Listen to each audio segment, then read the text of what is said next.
Welcome to part 2 of the update 7.8 refines. If you missed part 1, I'll have links to that video featuring Marita, Zed, Echidna, and Trevant.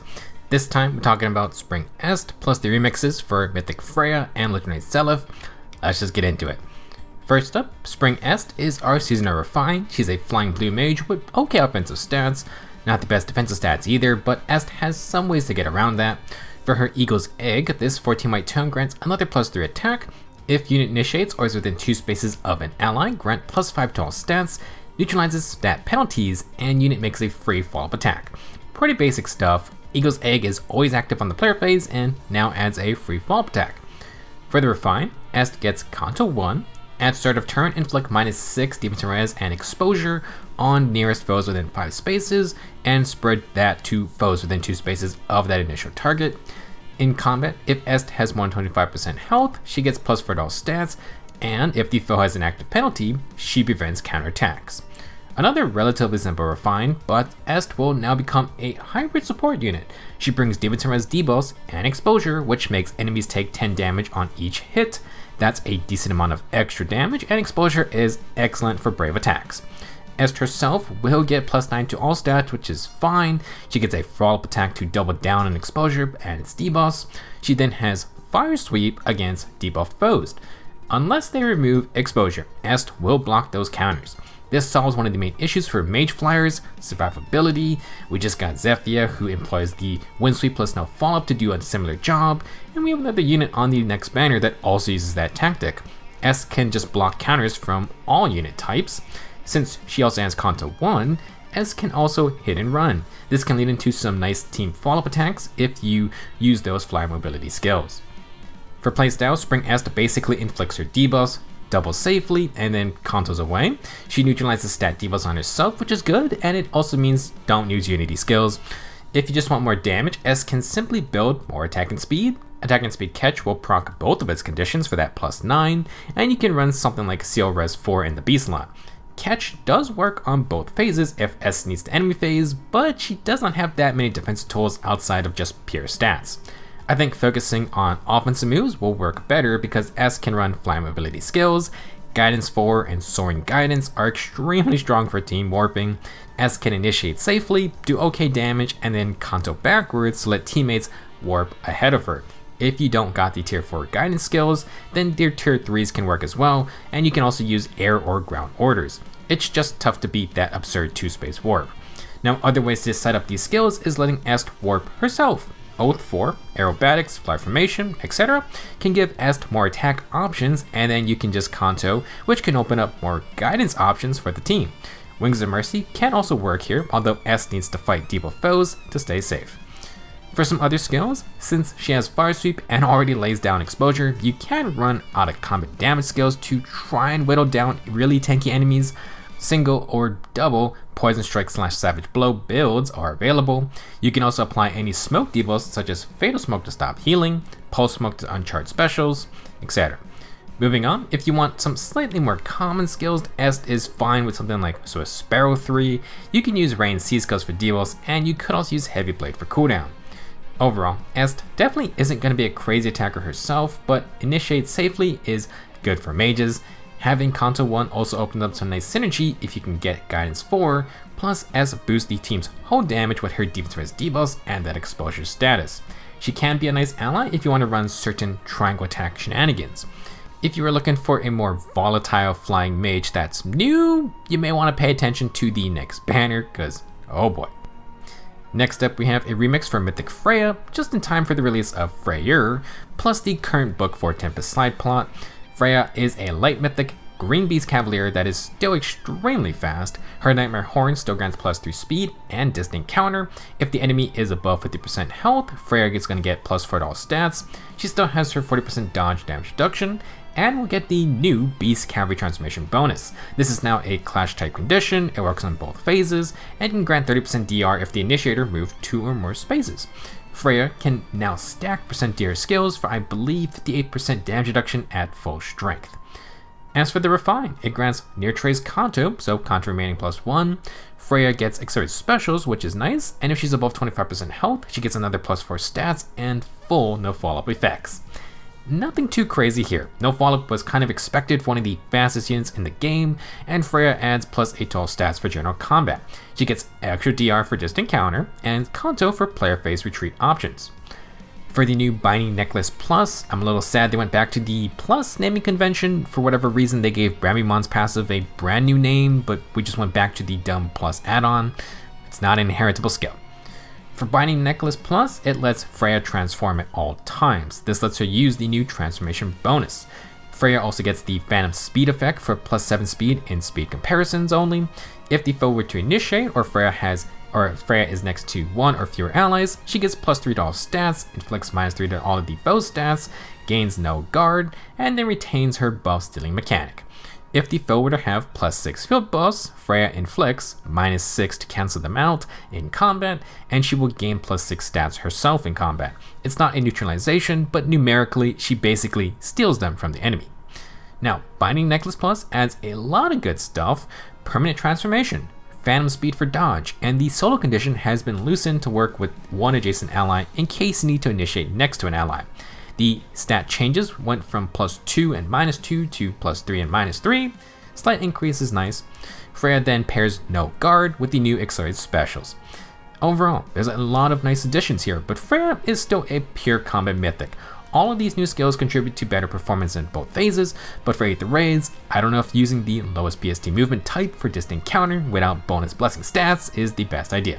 For player phase, there is some potential for say Gale Force or mixed phase builds since Freyja has distant counter. However, you're going to need cooldown reduction for Gale Force, and for damage output, Freyja can't use Vital Astra sadly, and you can't pierce DR anyway. For both phases, sustain is also kind of a concern without sacrificing some perks. For general content, this is a very good refine and remix, don't get it wrong. Freyja gets Speed Smoke 4 for free, so that contributes to the mixed phase playstyle with DC plus dot stacking. With Binding Necklace Plus and the refine, she basically gets +14 to all stats, and will steal enemy field buffs too.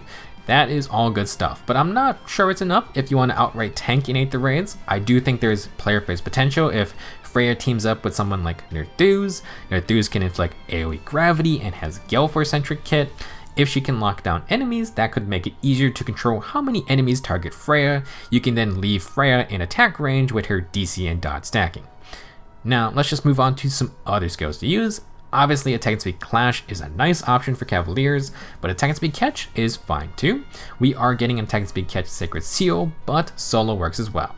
On top of being solo, you could run Alarm Attack and Speed for upfront buffing, but you're kind of wasting that Kanto effect. You may instead want Attack and Speed Menace if you don't want to wait for Speed Smoke to activate.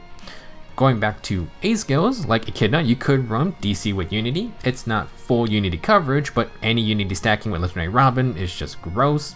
For player phase, Freyja can get major sustain from something like Surge Sparrow. It works great with the new Slang plus no guard. However, you're going to sacrifice enemies' phase stats. Mystic Boost as a seal could also be an option, but healing may not matter if Freyja gets one shot by a special retaliation. That's where something like guard would be nice to have, even if she has decent % DR. You're not going to be able to do much if the foe is able to fully pierce Freyja's DR skills. You just can't really do anything about that. Now, in the end, Mythic Freyja has gotten a lot stronger, will not be outdone by some arcane beast weapon. Personally, I don't know if she's going to be a more enticing Aether Raids pick now, but for any other mode, Freyja certainly will be annoying, super fast, full no follow-up, more % DR, distant counter, faster and consistent specials, and she still punishes field buffs, even has Kanto and Speed Smoke 4 for that mixed phase usage. Our last refine for this update is Legendary Seliph, and this one is a great contrast to Freyja. This Seliph was never considered an amazing unit. He's a sword cavalier with 0 speed and tried to run a distant counter enemy phase build. They gave him enemy phase desperation with a follow-up so Seliph could hit twice in a row. Ideally, he would tank a hit, then double, and gets the kill. That game plan is actually still the same, but Seliph has received major changes to actually make this playstyle work. Let's start with his unique B skill, Holy Wars N2. The remixed version now activates when Seliph has more than 25% health. It inflicts -5 attack and defense, grants a follow-up attack, prevents a foe's follow-up, and if the foe were to initiate, Seliph gets brave attacks. The desperation effect, while unique, has been replaced by straight brave attacks. That is just better, and lets Seliph enemy phase quad if not stopped.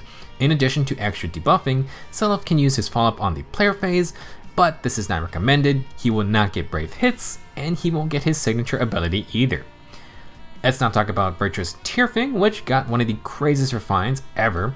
Technically, nothing new here, but this combination of effects is hilarious. Seliph will get +3 res. He can activate this base effect in 3 ways. Either Seliph gets less than full health, the foe has more than 75% HP, or if the foe initiates. You will then inflict -6 attack and defense on the foe, deal true damage equal to 15% attack, neutralize effects that prevent units counterattacks, and restores 8 HP on hit during combat.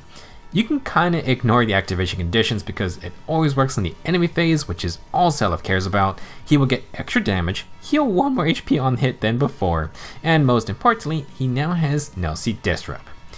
Further refine, if unit initiates, which he shouldn't, or is within 3 spaces of an ally, inflict -5 attack and defense on foe, and reduce damage from all attacks in combat by X%. If the foe is a mage or healer, they are screwed because Seliph gets 80% DR. It's Crusader's Ward on crack. For all other damage types, he gets a less intimidating but still good 40% DR, does not work on AoE specials. For this last part, Seliph must now meet 4 conditions. The foe must initiate, Seliph must be near allies, he needs to be above 50% health in combat, and he must take a fatal hit. If all of these happen, Seliph gets his signature, Miracle. This one is different from Brave Seliph. It only works once per turn or phase, and if you use other Miracle type effects from say Ymir, then that triggering will also consume Seliph's Miracle as well. You can't stack them, and you can't use any crazy Mystic Boost cheese. I think you can still use the actual Miracle special though. Let's take stock of everything Seliph now has.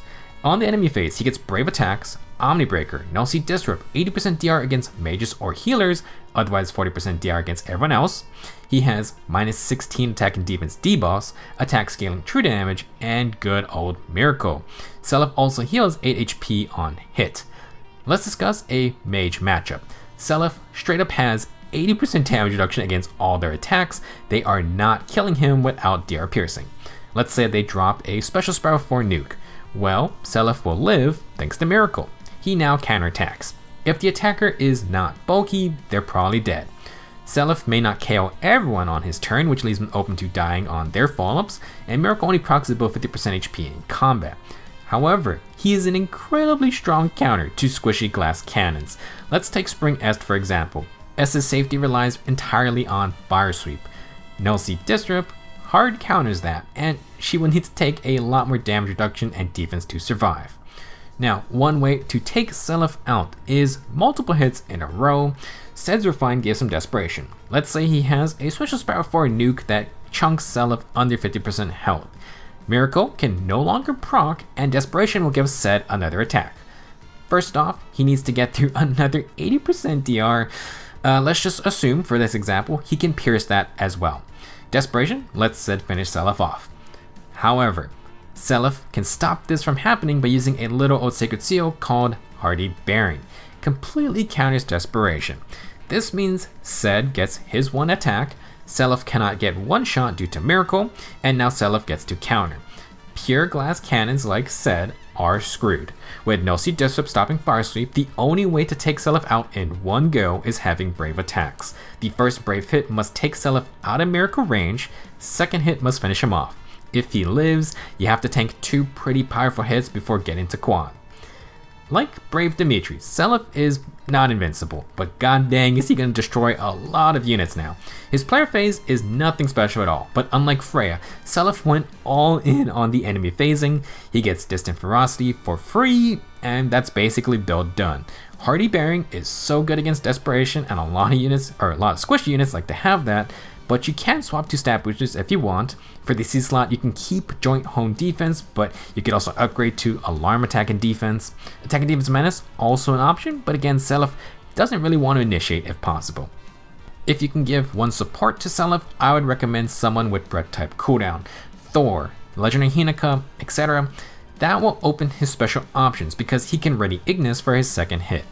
If you were to run into guard effects, it also lets Seliph get to consistent Ruptured Sky, Glimmers, or Moonbow. I wouldn't bank on it, but Seliph also has quad potential if he's not stopped.